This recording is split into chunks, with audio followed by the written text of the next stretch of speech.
La situation est grave. L'école nigérienne va mal. Le système de l'enseignement est à terre, presque asphyxié.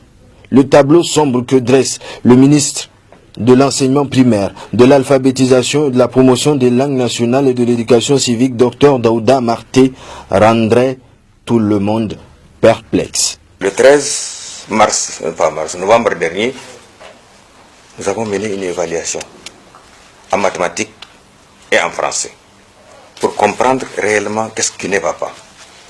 Au total, 3177 enseignants ont été évalués des différentes régions, à qui on a administré des questions en mathématiques et en français. Je vais vous donner au moins pour que vous compreniez un certain nombre, au moins quelques-unes des questions qui leur ont été posées. Premier, par exemple, l'exercice qu'on a administré à nos enseignants. Abdou a 26 poules. Le chat de son voisin en a dévoré la moitié la nuit dernière. Combien de poules lui reste-t-il? C'est un exercice du niveau CP. Il y a eu de mes enseignants qui ont eu 0. Deuxième problème, Fanna la potière a fabriqué 30 canaris. Très tôt le matin, son petit-fils en a cassé 12. Combien de canaris possède-t-elle maintenant? C'est un exercice du niveau CM2. Mes enseignants, certains de surcroît directeurs d'école, ont eu 0. On a demandé à nos enseignants 1 kilomètre, je dis bien 1 kilomètre, égal à combien de mètres? Des enseignants ont eu 0. 1 heure, égal à combien de minutes? Des enseignants ont eu 0.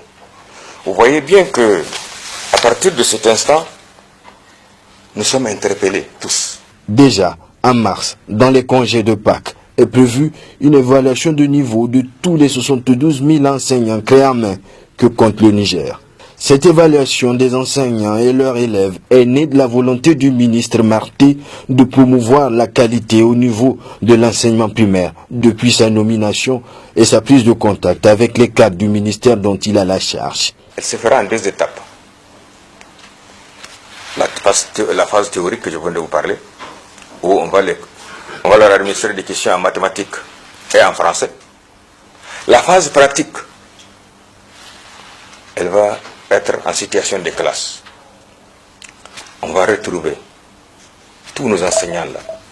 On va les renvoyer cette année des inspecteurs qui, en plus de l'aspect théorique en situation de classe là, qu'est-ce qu'ils valent?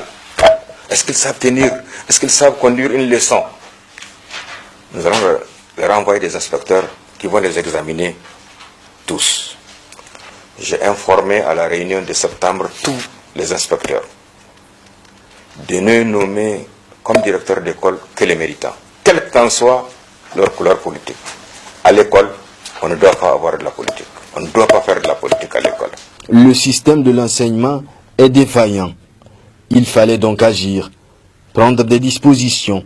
La feuille de route pour un enseignement de qualité que propose Dr Marté dispose de toute une batterie de réformes. La première mesure déclinée dans cette feuille de route, c'est la refondation de la formation initiale des enseignants. C'est-à-dire que c'est la refonte à l'intérieur des écoles normales.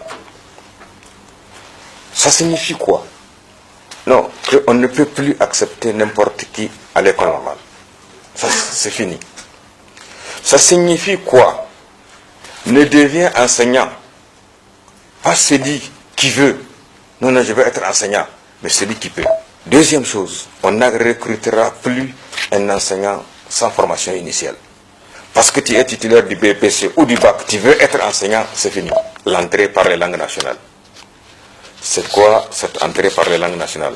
Nous avons adopté, et depuis 2012, le gouvernement du Niger a opté pour l'entrée par les langues nationales. La baisse de niveau dans les écoles nigériennes préoccupe tout le monde. Le sujet est d'actualité. On en parle tout le temps. Le ministre demande le soutien de tous les acteurs de l'éducation, enseignants, élèves, maîtres, parents d'élèves, syndicats, élus locaux, leaders religieux, chefferies, pour que la tendance change.